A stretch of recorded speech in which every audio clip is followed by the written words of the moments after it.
नमस्कार दोस्तों। कल हमने पढ़ा था राजस्थान का सामान्य परिचय और आज हम पढ़ने जा रहे हैं राजस्थान का भौतिक विभाजन, जो कि हमारा चैप्टर दूसरा है। तो आइए आज हम इसे पढ़ते हैं। राजस्थान का भौतिक विभाजन।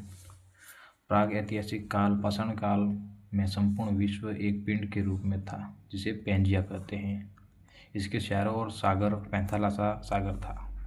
पेंजिया के दो भाग बने, अंगारा लैंड उत्तरी भाग और गोंडवाना लैंड दक्षिणी भाग। इनके मध्य 33 सागर था। राजस्थान गोंडवाना लैंड व 33 सागर के अवशेष पाए जाते हैं। राजस्थान को सबसे पहले भौतिक प्रदेशों में BC मिश्र ने अपनी पुस्तक राजस्थान का भूगोल में राजस्थान को 7 भागों में बांटा। पश्चिमी शुष्क प्रदेश, अर्ध शुष्क प्रदेश, नहरी प्रदेश, अरावली प्रदेश, पूर्वी कृषि औद्योगिक प्रदेश, दक्षिणी पूर्वी कृषि प्रदेश व संबल बीहड़ प्रदेश। रिमोहन सक्सेना ने अपनी पुस्तक राजस्थान का भूगोल में राजस्थान को 4 प्रदेशों में बांटा है। पश्चिमी मरुस्थलीय प्रदेश, अरावली पर्वतीय प्रदेश, पूर्वी मैदानी प्रदेश और दक्षिणी पूर्वी पठारी प्रदेश। इसका डायग्राम है। बनने से क्रम समय मरुस्थलीय प्रदेश और अरावली पर्वतीय प्रदेश, पूर्वी मैदानी प्रदेश और दक्षिणी पूर्वी मैदानी प्रदेश, इनका कालक्रम दिया गया है। बनने के समय मरुस्थलीय प्रदेश था वो स्वतः प्राचीन समय था और सबसे प्राचीन था। अरावली पर्वतीय प्रदेश सबसे प्राचीन थी। पूर्वी मैदानी प्रदेश तीसरा प्राचीन प्रदेश था और दक्षिणी पूर्वी पठारी प्रदेश ये दूसरा प्राचीन था। युग मरुस्थलीय प्रदेश प्लिस्टोसीन युग में हुआ था और अरावली प्री कैंपियन में और पूर्वी मैदानी प्रदेश प्लिस्टोसीन प्रारंभिक में और दक्षिणी पूर्वी प्रदेश क्रीटेशियस युग में। इनका क्षेत्रफल देख सकते हैं आप। मरुस्थलीय प्रदेश का 61.11% और अरावली 9%, 23% पूर्वी मैदानी प्रदेश और 6.89% पूर्वी दक्षिणी पूर्वी पठारी प्रदेश। जनसंख्या इसमें 40% जनसंख्या मरुस्थल में, 10% अरावली में और पठारी प्रदेश में, पूर्वी मैदानी प्रदेश में 39% और पठारी प्रदेश में 11% जनसंख्या निवास करती है। भारत के भौतिक प्रदेशों का हिस्सा। उत्तर भारत का विशाल मैदान मरुस्थल प्रदेश है। प्रायद्वीपीय पठारी प्रदेश अरावली और पूर्वी मैदानी प्रदेश यानी उत्तर भारत का विशाल मैदान में आता है और दक्षिण पूर्वी पठारी प्रदेश प्रायद्वीपीय पठारी प्रदेश में भी आता है। इनके अवशेष मरुस्थल का 33 सागर के अवशेष और अरावली का गोंडवाना लैंड से और पूर्वी मैदानी का 33 सागर से और दक्षिण पूर्वी पठारी प्रदेश का गोंडवाना लैंड से। इनमें जो वर्षा होती थी मरुस्थल में 0 से 40 सेंटीमीटर वर्षा होती है, अरावली में 40 से 60 सेंटीमीटर वर्षा होती है और पूर्वी मैदानी प्रदेश में 60 से 80% वर्षा होती है और दक्षिण पूर्वी पठारी प्रदेश में से 120 सेंटीमीटर वर्षा होती है। पश्चिमी मरुस्थलीय प्रदेश 7000 वर्ष पूर्व प्लीस्टोसीन युग राजस्थान में वनों की उपस्थिति थी, लेकिन अब थार का मरुस्थल है। थार का मरुस्थल सर्वाधिक विस्तार है भारत में। यह भारत के पंजाब, हरियाणा और गुजरात में फैला हुआ है। संपूर्ण थार का मरुस्थल 62% अकेले राजस्थान में है। राजस्थान में मरुस्थलीय जिले 16 हैं। गंगानगर, हनुमानगढ़, बीकानेर, चूरू, झुंझुनू, सीकर, जैसलमेर, जोधपुर, फलौदी, बाड़मेर, बालोतरा, ब्यावर, पाली, नागौर, डीगन, कुचामन और जालोर। अरावली के पश्चिम में स्थित जिले 17 हैं। सिरोही अरावली के पश्चिम में है, लेकिन मरुस्थलीय नहीं है। मरुस्थल का विस्तार लगातार पश्चिम से पूर्व की ओर हो रहा है। राजस्थान में 61.11% लगभग 2/3 भाग पर रेगिस्तान है और राजस्थान के 1,70,000 वर्ग किलोमीटर में फैला है। पश्चिमी मरुस्थलीय प्रदेश का सामान्य ढाल उत्तर पूर्व से दक्षिण पश्चिम में है। उत्तर पूर्वी क्षेत्रों में समुद्र के तल से औसत ऊंचाई लगभग 300 मीटर तथा दक्षिण भाग में ऊंचाई 150 मीटर है। अतः थार के मरुस्थल का दक्षिणी भाग समुद्र तल से सबसे कम ऊंचाई पर है। पिछले 1 दशक से सर्वाधिक उल्कापिंड थार के रेगिस्तान में गिरे हैं। थार का मरुस्थल विश्व का सबसे घना, सर्वाधिक आबादी, सर्वाधिक जैव विविधता वाला मरुस्थल है। यह ग्रेट वैली आर्कटिक अफ्रीकी मरुस्थल का पूरी भाग है। यहाँ औषधि चट्टानें पाई जाती हैं जिनमें कोयला व पेट्रोलियम पाया जाता है। पश्चिमी मरुस्थलीय प्रदेश राजस्थान का सर्वाधिक दैनिक तापांतर वाला प्रदेश है। डॉक्टर ईश्वरी प्रसाद ने मरुस्थलीय प्रदेश को रुक्ष क्षेत्र में पसीनी यात्री भैंसांग ने इस प्रदेश को गुजरात रखा है। रेगिस्तान का आगे बढ़ना मरुस्थल का विस्तार मरुस्थलीकरण या रेगिस्तान का मार्च कहलाता है। इसके लिए नासना गांव जैसलमेर प्रसिद्ध है। 50 सेंटीमीटर वर्षा रेखा राजस्थान के 2 समान भागों में बांटता है। यह वर्षा रेखा मरुस्थलीय की पूर्वी सीमा तथा अरावली की पश्चिमी सीमा का निर्धारण करती है। पश्चिमी मरुस्थलीय प्रदेश को 2 भागों में बांटा गया है, जिसमें से पहला भाग है अर्ध शुष्क मरुस्थलीय प्रदेश और दूसरा भाग है शुष्क मरुस्थलीय प्रदेश। शुष्क मरुस्थलीय प्रदेश में जिले आते हैं बीकानेर, जैसलमेर, फलौदी, बाड़मेर और बालोतरा। वर्षा होती है 0 से 25 सेंटीमीटर। जैसलमेर वनस्पति रहित न्यूनतम वर्षा वाला स्थान है। लाठी सीरीज जैसलमेर में पोखरण से मोहनगढ़ तक 80 किलोमीटर लंबी पृथ्वी के अंदर बहती मीठे पानी की जलधारा है, जो लाठी सीरीज कहलाती है। 2007 में काजरी के वैज्ञानिकों ने खोजी इस भूगर्भिक जलपट्टी या लाठी सीरीज कहते हैं। इसे सेवन धामण करड़ स्वादिष्ट घास मिलती हैं। चंदन नलकूप लाठी सीरीज के पास जैसलमेर में मीठे पानी का नलकूप है। इसे थार का गढ़ा कहते हैं। जुरासिक युग की चट्टानें जैसलमेर बाड़मेर में मिली हैं। आकलवुड फॉसिल पार्क का उदाहरण है। Akal wood fossil park national would fossil park है। जैसलमेर को 18 करोड़ वर्ष पूर्व के काष्ठ जीवाश्म मौजूद हैं। बाप बोल्डर बाप फलौदी में परमियन कार्बोनिफेरस काल का हिमानीकृत गोलाश्म के अवशेष मिले हैं। बालू का स्तूप मुक्त रहित क्षेत्र Sandy dice free area. Phalodi Pokhran Jaisalmer व बालोतरा के मध्य फैला हुआ है। चट्टानी मरुस्थलीय प्रदेश का भाग है, टीला रहित है, जिसे हमादा कहते हैं। पश्चिमी मरुस्थल का 41.50% भाग है। बालू का स्तूप युक्त क्षेत्र पश्चिमी मरुस्थल का 58.50% भाग है। सर्वाधिक बालू का स्तूप जैसलमेर में है। दूसरा है अर्धशुष्क मरुस्थलीय प्रदेश यानी राजस्थान। बांगर जिले गंगानगर, हनुमानगढ़, चूरू, झुंझुनू, सीकर, डीडवाना, कुचामन, नागौर, जोधपुर, पाली, जालोर में है, जिसमें वर्षा होती है 25 से 50 सेंटीमीटर। गग्गर का मैदान इसके अंतर्गत आता है, जिसमें जिले हैं गंगानगर, हनुमानगढ़। गग्गर नदी द्वारा लाई गई उपजाऊ मिट्टी से बना गग्गर के घाट को हनुमानगढ़ की नाली भी कहते हैं। शेखावाटी क्षेत्र जिले चूरू, सीकर, झुंझुनू, इस क्षेत्र में जमीन के नीचे शून्य पत्थर की परत पाई जाती है। वर्षा का जल शून्य की परत पर बहता है, इसलिए इसे आंतरिक जल प्रवाह क्षेत्र कहते हैं। शून्य की परत के कारण ही यहाँ अधिक गर्मी व अधिक सर्दी पड़ती है। यहाँ प्राचीन काल में नदियों द्वारा लाई गई मिट्टी जो अब अनुपजाऊ हो गई है, अनुपजाऊ मिट्टी का मैदान बांगर कहलाता है, इसलिए शेखावाटी क्षेत्र को बांगर प्रदेश कहते हैं। इसमें नोट करने वाली बात है, नदियों द्वारा लाई गई उपजाऊ मिट्टी को खादर भी कहलाती है। शेखावाटी में घास के मैदान को या पशु चारा को बीड कहते हैं। शेखावाटी क्षेत्र में प्रमुख नदी कांतली है। कांतली नदी का प्रवाह क्षेत्र तोरावाटी कहलाता है। यहाँ पहाड़ियाँ तोरावाटी की पहाड़ियाँ कहलाती हैं। शेखावाटी में वर्षा जल संग्रहण के लिए बनाए गए कच्चे कुएं को जोड़ कहते हैं। नागौरी उच्च भूमि शेखावाटी प्रदेश व लूनी बेसिन के मध्य नागौर डीडवाना कुसामन की भूमि जो ऊंची उठी हुई है। औसत ऊंचाई इसकी 300 से 500 मीटर है, वो भी समुद्र तल से। नागौरी उच्च भूमि की इस क्षेत्र में सर्वाधिक खारे पानी के जिले हैं सांभर, डीडवाना, कुसामन हैं। नागौर व अजमेर के जल में फ्लोराइड की अधिक मात्रा होने के कारण फ्लोरोसिस रोग हो जाता है, जिससे दांत पीले हो जाते हैं और पीठ का झुकना भी व्यक्ति के कुबड़ को निकलना की समस्या होती है, इसलिए इसे कुबड़ पट्टी भी कहते हैं। बांका पट्टी भी कहते हैं। हॉर्स बेस्ट भी कहा जाता है। जायल से पुष्कर तक का क्षेत्र सर्वाधिक प्रभावित है। गोडवाड़ प्रदेश यानी लूनी बेसिन पाली, बिलाड़ा, जोधपुर और जालोर जिले में स्थित है। लूनी व उसकी सहायक नदियां द्वारा निर्मित मैदान है, इसे लूनी बेसिन, लूनी जबाई बेसिन कहते हैं। सपन की पहाड़ियां मोकलसर गांव बालोतरा से सीवाना तक 11 किलोमीटर लंबी सपन पहाड़ियों का समूह है। इनमें ग्रेनाइट पाया जाता है। नाकोड़ा पर्वत बालोतरा पर जैन धर्म का पार्श्वनाथ मंदिर बना है, जिसे नाकोड़ा भैरव कहते हैं। सपन की पहाड़ियां में पिपलुद बालोतरा में हल्दीश्वर महादेव मंदिर है। पिपलुद बालोतरा को रेगिस्तान का माउंट आबू या राजस्थान का लघु माउंट आबू कहते हैं। सेंजड़ा ब्यावर में सर्पाकार चट्टानें मौजूद हैं। मालानी आग्नेय शैल समूह मुख्य सिवाना बालोतरा व जालोर में ग्रेनाइट तथा ज्वालामुखी रायलोसाइस्ट चट्टानों द्वारा निर्मित हैं। ये पहाड़ियाँ गुंबदाकार या इंचल पर रेगिस्तानी क्षेत्रों में ढालनुमा पाई जाती हैं के रूप में पाई जाती हैं। इन शैलों का आधार पर जालोर, सांचौर व ग्रेनाइट उद्योग खूब पनपा है। आबू पर्वत में मुख्यतः ग्रेनाइट से बना है। बालू का स्तूप रेत के टीले हैं, जिन्हें दोहरे भी कहते हैं। बालू का स्तूप मुख्य रूप से मरुस्थल में मिट्टी के अपरदन निक्षेपण से बनते हैं। गतिशील दोहरों को जैसलमेर में धारियन कहते हैं। बालू का स्तूप के प्रकार होते हैं, जैसे कि पहला प्रकार है पवन की गति के अनुसार, जो भी पहला है अनुदैर्ध्य या पवनानुप्रति। बालू का स्तूप पवनों के समांतर अनुदिश बनते हैं, जिसे रेखीय बालू का स्तूप भी कहा जाता है। ये सर्वाधिक स्तूप सरस्वती नदी घाटी में मिलते हैं। सर्वाधिक जैसलमेर बाड़मेर में मिलते हैं। दूसरा है अनुप्रस्थ बालू का स्तूप पवनों की दिशा के समकोण लंबवत बनने वाला बालू का स्तूप पुंगल, बीकानेर के चारों और सूरतगढ़, गंगानगर, शुरू झुंझुनू जिलों में मिलते हैं। अवरोधी बालू का स्तूप ये किसी अवरोधी झाड़ी, पेड़ या पहाड़ी के कारण बनते हैं। पुष्कर नागपहाड़ में मिलते हैं। बरखन अर्धचंद्राकार बालू का स्तूप सर्वाधिक गतिशील है, इसलिए मरुस्थलीकरण के लिए सर्वाधिक उत्तरदायी बालू का स्तूप है। इनका पवनामुखी ढाल मंद व पवनामुखी ढाल तीव्र होता है। भालेरी, शुरू, चिकर, लूणकर्षण, बीकानेर, ओसिया, जोधपुर और डीडवाना कुसुम में है। दूसरे हैं आकृति के आधार पर, इसमें है सीप बालू का स्तूप। अनुदैर्ध्य बालू का स्तूप है, पवन की दिशा के समांतर विकसित होते हैं। पैराबोलिक या परबोलिक हवा के रुख से विपरीत अंग्रेजी के यू आकार से विकसित होते हैं। राजस्थान में सर्वाधिक पैराबोलिक बालू का स्तूप मिलते हैं। तारा बालू का स्तूप हवा अपनी दिशा बार बार बदलती है। मोहनगढ़, पोखरण, जैसलमेर व सूरतगढ़, गंगानगर में मिलते हैं। चब्र का पीस मरुस्थल में छोटी झाड़ियों के पास मिलते हैं। इसमें महत्वपूर्ण शब्दावली है। इर्ग किसे कहते हैं, जैसे कि इर्ग रेगिस्तान, रेतीला मरुस्थल जहाँ बालू हो, इसे महान मरुस्थल भी कहा जाता है। राजस्थान में सर्वाधिक जैसलमेर में है। हमादा की परिभाषा है पथरीली मरुस्थलीय भाग जहाँ छोटी पहाड़ियाँ चट्टानें हो। पोखरण, फलोदी, बालोतरा के मध्य बालू का स्तूप के मुक्त प्रदेश हैं। रैक मिश्रित बालू का स्तूप, आलू, रेत व कंकड़ पत्थर है। प्लाया खारे पानी में बड़ी झीलें, थार में मरुस्थल में पानी में भरने वाले से भूमि की लवणता अधिक होती है, इनका जल खारा हो जाता है। रन या टाट बालू का स्तूपों के मध्य वर्षा का जल लवणीय दलदल बन जाता है, जिसे रन या टाट कहते हैं। सर्वाधिक जैसलमेर में पाए जाते हैं। तली या पोखर रेगिस्तान में गड्ढों में वर्षा का मीठा जल मरहो, तली, पोखर का जल सूखने के बाद उपजाऊ मिट्टी में मरहो कहलाती हैं। इसमें की जाने वाली कृषि खड़िन कहलाती है। खड़िन कृषि पालीवालों द्वारा जैसलमेर में शुरू की गई है। बालसन पर्वतों और चट्टानों के मध्य जल इकट्ठा होने से बनी चीजें बालसन कहलाती है। रोही मैदान मरुस्थल में उपजाऊ भूमि को रोही मैदान कहते हैं। बबूलिया वायु की भंवर और चक्रवात को बबूलिया कहते हैं।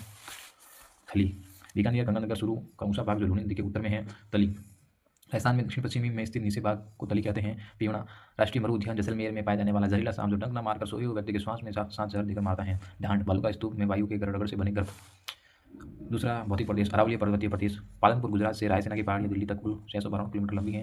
राजस्थान में विस्तृत ब्रह्मखेड़ा गुजरात से खेजड़ी झुंझुनू तक कुल 550 किलोमीटर लंबी। अरावली की 80% भाग राजस्थान में है। अरावली की औसत ऊंचाई 930 किलोमीटर। अरावली राजस्थान के दो भागों में पूर्वी राजस्थान और पश्चिमी राजस्थान में विभक्त है। अरावली का मुख्य विस्तार 16 जिलों में है, जैसे उदयपुर, सिरोही, राजसमंद, अजमेर, ब्यावर, पाली, चित्तौड़गढ़, भीलवाड़ा, डूंगरपुर, डीडवाना, कुसामन, सीकर, झुंझुनू, जयपुर, कोटपुतली, बेरोड, अलवर, खैरगढ़, तिजारा में है। राजस्थान में अरावली की दिशा दक्षिण पश्चिम से उत्तर पूर्व की ओर है, लेकिन इनकी चौड़ाई उत्तर पूर्व से दक्षिण पश्चिम की ओर बढ़ती है। अरावली का सर्वाधिक विस्तार उदयपुर में है। अरावली का न्यूनतम विस्तार अजमेर में है। अरावली का सबसे ऊंचा पॉइंट गुरु शिखर है, जो कि सिरोही में है। वह न्यूनतम पॉइंट पुष्कर घाटी में अजमेर में है। अरावली का मध्य भाग अजमेर में है। अरावली की सर्वाधिक ऊंचाई सिरोही में है। वह न्यूनतम ऊंचाई जयपुर में है।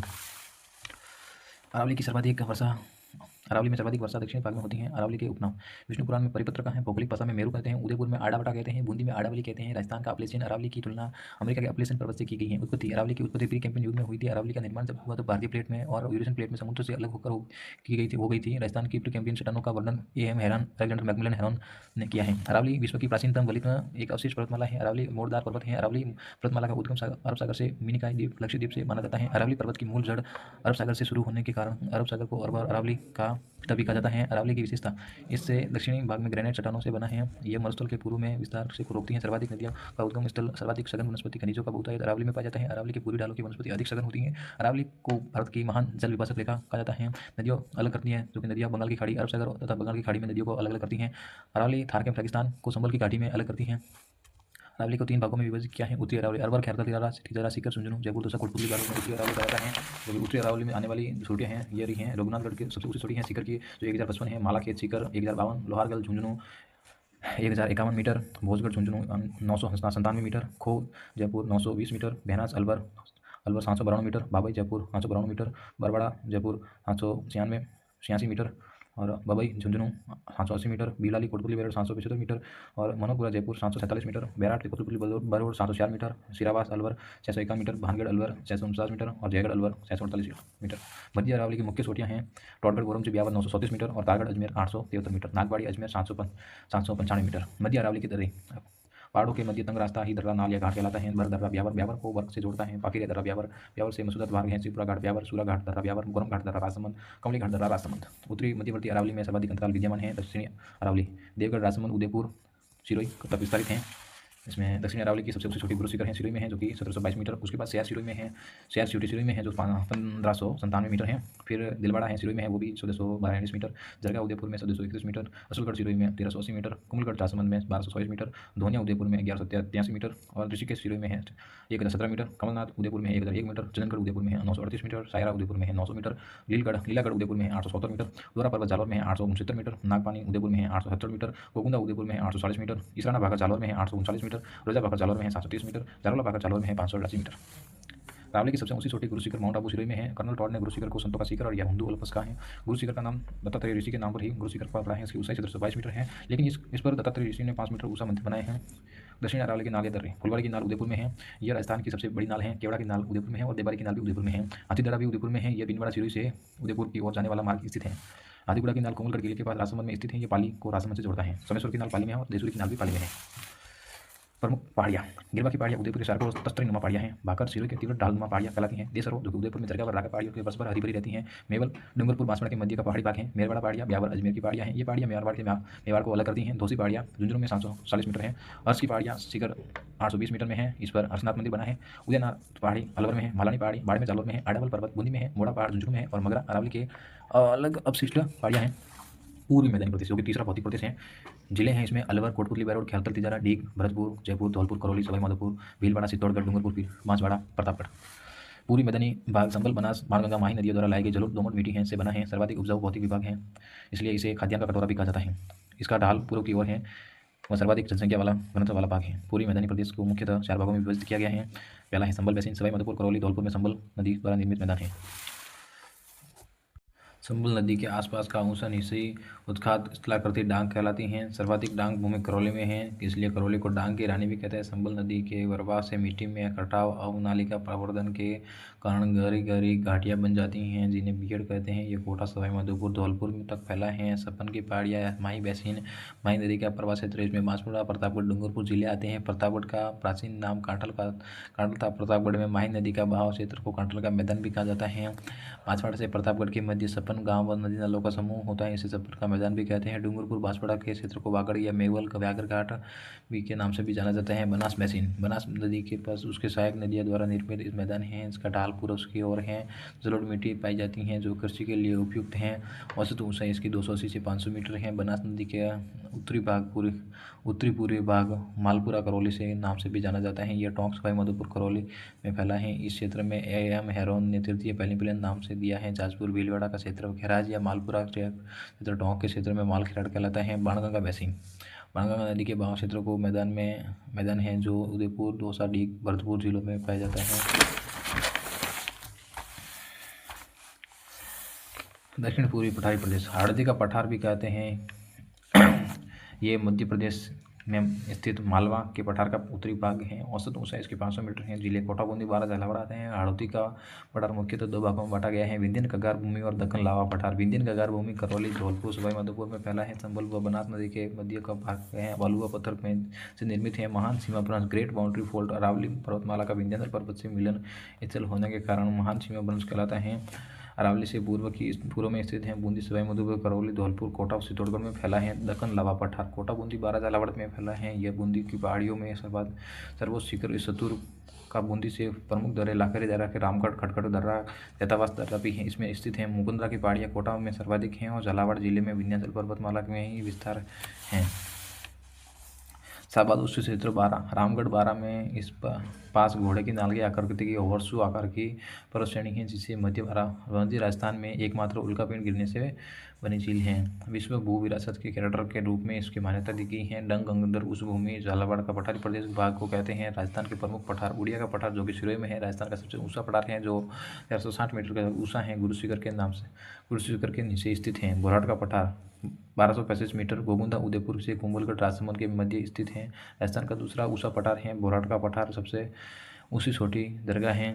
आबू का पठार सिरोही में है। राजस्थान का तीसरा ऊंचा पठार है, 1200 मीटर है, जिसकी ऊंचाई जिस पर राजस्थान का सबसे ऊंचा शहर माउंट आबू स्थित है। ईसा का पठार 720 मीटर चित्तौड़गढ़ दुर्ग स्थित है। लसड़े का पठार सलूम्बर जयसमंद जेल में के पूर्वी भाग में है। ऊपरमाल का पठार पैंसठगढ़ चित्तौड़गढ़ में बिजोलिया भीलवाड़ा तक आड़ोदी के पठार का ही भाग है। मानदिसरा का पठार चित्तौड़गढ़ में है। बोमन का पठार उदयपुर, सलूम्बर, डूंगरपुर, सिरोही में फैला है, जहाँ भील जनजाति निवास करती है। चलो दोस्तों, आज के लिए सिर्फ इतना ही। हम कल पढ़ेंगे। वीडियो बहुत ही लंबा हो चुका है। कल हम इसका चैप्टर तीसरा पढ़ेंगे, राजस्थान की जलवायु। तो अभी के लिए धन्यवाद। आशा करता हूँ कि आपको सभी अच्छे से समझ में आया होगा और आप आगे भी मुझसे इसी तरह जुड़े रहेंगे। थैंक यू, धन्यवाद।